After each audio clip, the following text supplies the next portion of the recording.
काकडा दशेला पोचल्याशिवाय म्हणता येत नसतो बरं गुरुजी.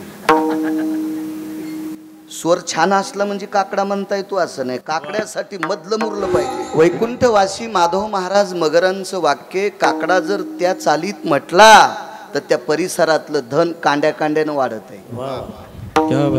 इतकी सकाळच्या वारकऱ्याच्या संधीतली ताकद आहे. आणि तसा निळोबारायाचा दंडक आहे. अभंगाला स्वर लावणं आपल्या बापाची जागिरीच नाही. ती निळा मने नवरस देख जानती गायक विरळा ते. कारण अभंगाला स्वर लावण्यासाठी अभंगाची अर्थदृष्टी ठेवून अभंग वाचायचा, मग स्वर. काय काकडा महाराज. उठा अरुणोदय प्रकाश झाला. सूर्योदय नाही, अरुणोदय. का? कारण महाराज दात्यापेक्षा एखाद्या घरी जर आपण जेवायला गेलो ना तर माणसं मोठाडपणानं 4-2 हजार खिशात घालणाऱ्याला कधी गाडी उभी करतेत. पण पांचटा लक्षात ठेव, याची बायको ताब्यात होती म्हणून त्यानं तुला स्वयंपाक केलाय तिनं.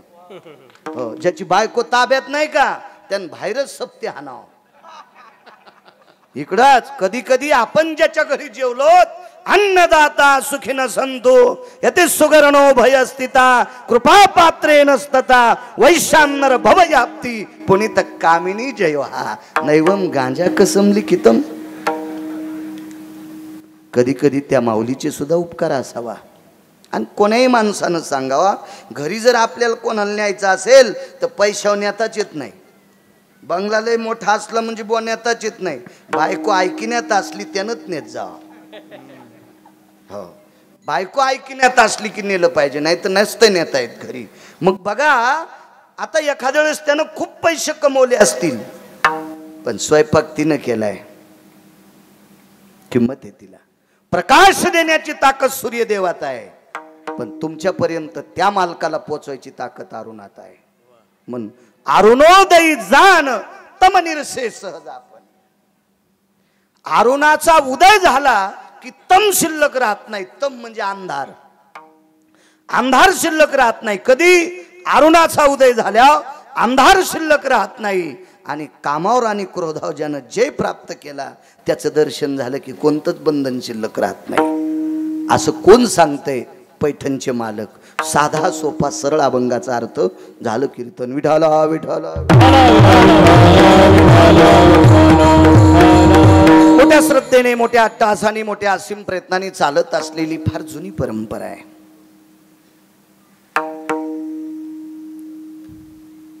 गावकरी मंडळी,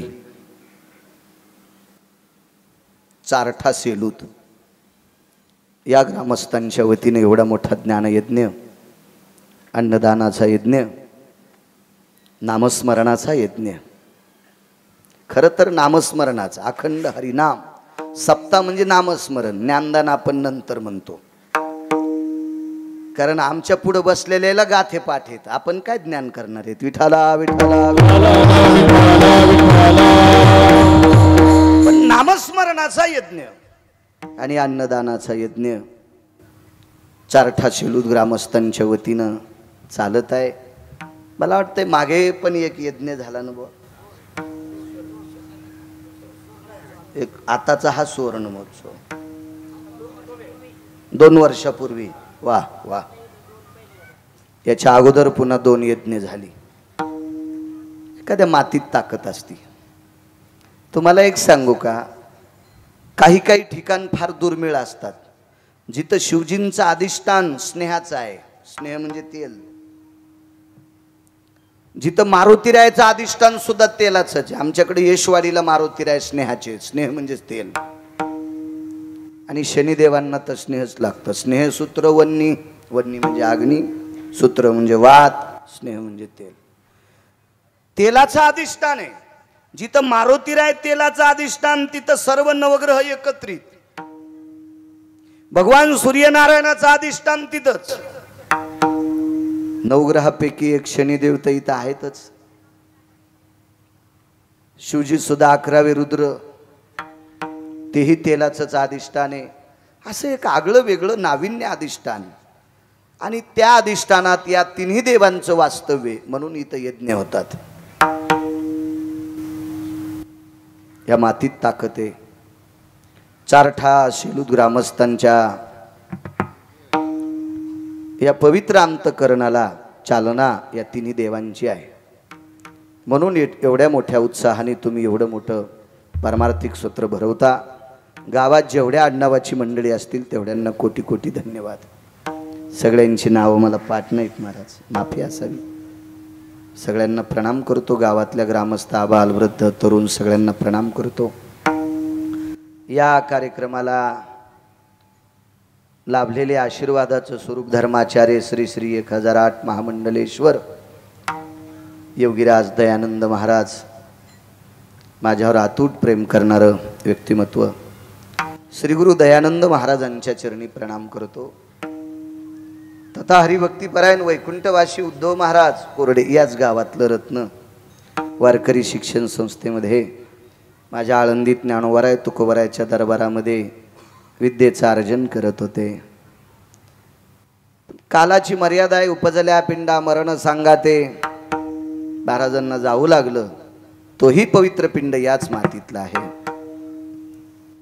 अशा परम पावन या ज्ञानयज्ञात तारखेच्या संदर्भात गावकऱ्यांच्या वतीनं, तरुणांच्या वतीनं, विश्वस्तांच्या वतीनं, कमिटीच्या वतीनं, सर्व ग्रामस्थांच्या वतीनं आदरणीय हरिभक्तीपरायण आमचे जनार्दन महाराज बोचरे बापू संपर्क करत होते. कथेची तारीख घ्यायला याच्यावर पण आलते, वरी समृद्धी हायवर आलते, तिथंच आडील तर गिरगावकर.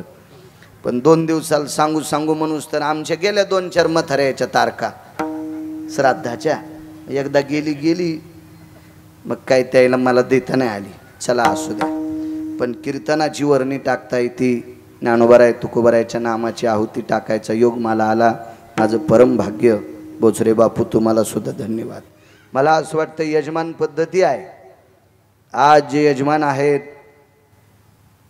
ज्यांचं संतपूजन श्रीयुत राजू पुंडलिकराव बोचरे, शनिकृपा कंस्ट्रक्शन, मला असं वाटतंय गुजरातमध्ये वा तिथपर्यंत शनिदेवाचा आशीर्वाद, मारुतीरायांचा आशीर्वाद, भगवान शिवजीचा आशीर्वाद तुम्हाला. या लहानशा डोंगराच्या पायथ्याला वसलेल्या छोट्या खानी गावामध्ये ज्या व्यक्तीचा जन्म झाला तिनं आपलं आधिपत्य महाराष्ट्राच्या बाहेर दुसऱ्या राज्यात निर्माण करावं. असंच एक रत्न आदरणीय राजू पुंडलिकराव बोचरे, शनेश्वर कन्स्ट्रक्शनचे मालक, त्यांचा आज यजमानपद आहे. त्यांनाही धन्यवाद. आदरणीय हरिभक्तीपरायण आमचे सोमनाथ महाराज आहेत, त्यांनाही प्रणाम करतो. आदरणीय पंढरी महाराज परवाला भेटले होते, तुम्हालाही धन्यवाद. गावातले महिन्याचे वा तुमच्या चरणी प्रणाम. दुर्मिळ सापडतात महिन्याला वारकरी. मी जातो दर महिन्याला, मला कमी दिसतात लोक. वा छान. तुम्हाला सुद्धा प्रणाम. कारण जे महिन्याला वारी करतो का त्याला नुसतं लांबून पाहिलं तरी पांडुरंगाचं दर्शन झालं असं समजी जा. विडाला विडाला विडाला.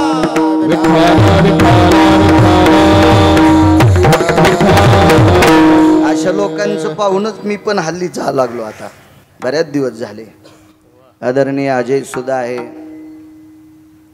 गरजा महाराष्ट्र चॅनल आहे त्याचं.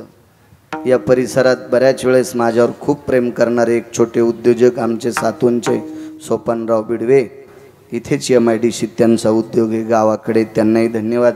येताना त्यांच्याच गाडीत आलो मी. वाटरू फाट्यावरून आमचं काढून दिलं घोडं. त्याला म्हणलं बघू द्या हळदीचं टिपण लाव, हाय आपल्याला बसायला. शेतकरी आहे मी, वातावरण पांगलंय, हिशोबात करावं लागेल मला. पण सोपानरावला धन्यवाद. आदरणीय ब्रह्मवादिनी वाजिणारे शिवनाथ अण्णा आहेत. आधी करून त्याच्या बाजूला पुन्हा एक अण्णा आहेत, घेतो लक्षात येते. आदरणीय आमचे उकिरडे अण्णा सुद्धा आहेत. आदरणीय हरिभक्तीपरायण शिवाजी महाराज सुद्धा आहेत. आणि मृदंग क्षेत्रात गोडसं नाव महाराष्ट्रात आहे आमचे कृष्ण भाऊ सुद्धा आहेत. पाठीमागं सगळी जी महाराज मंडळी असतील सर्वांना प्रणाम करतो. गायन क्षेत्रातले तात्विक सात्विक असे टोकाचे रत्न आदरणीय प्रकाशजी गुरुजी कातकडे आहेत. आदरणीय किशोरजी शेळके गुरुजी आहेत. आदरणीय आमचे भगवान गुरुजी आहेत. आदरणीय बाजूचे अभिषेक महाराज आहेत. मस्तक माझा पायावरी या वारकरी संतांच्या साऊंडवाले तुम्हाला सुद्धा धन्यवाद. कॅमेरेवाले हो तुम्हाला धन्यवाद. हिशोबात टायटल टाकी जा. एकटा तर भोळा आहे गिरगावकर तुम्हाला लावू देतो. टायटल व्यवस्थित टाक जा रे. देव तुमचं चांगलं करीन राजू. विठाला विठाला. उपस्थित श्रोते जनार्दनांच्या चरणी साष्टांग दंडवत करतो. नाक घाशेपर्यंत प्रणाम करतो. तुम्हीच आमचे देव आहात प्रभू. तुम्ही महेशाची मूर्ती. तुम्हाला प्रणाम करतो. अभंगावर येतो काम क्रोध नाही अंगी. राजे हो, ज्यानं काम जिंकला त्याच्या इतका जगात माणूसच मोठा नाही.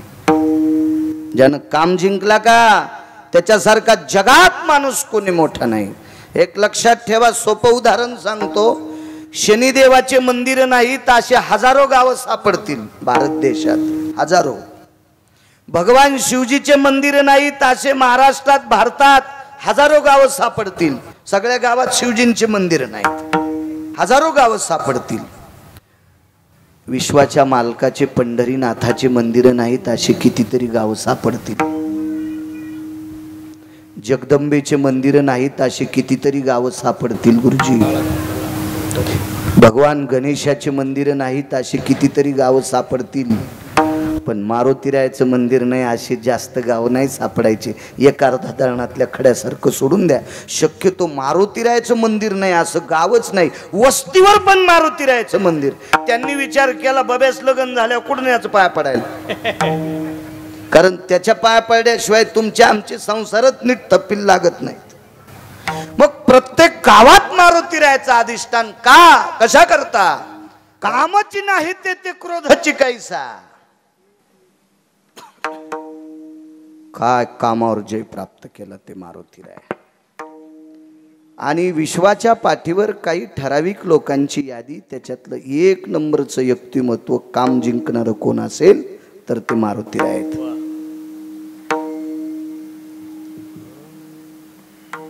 एक जण म्हणला मारुतीरायानं अंजनी सारखं प्रत्येक स्त्रीला मानलं. मी सुद्धा मानलंय. मग मारुतीरायाची बरोबरी मला कस काय नाही.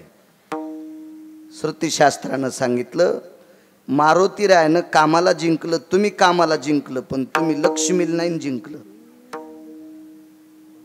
तुम्ही पाया पड्यावर पैसे घेतात. मारुतीराय घेत नव्हते.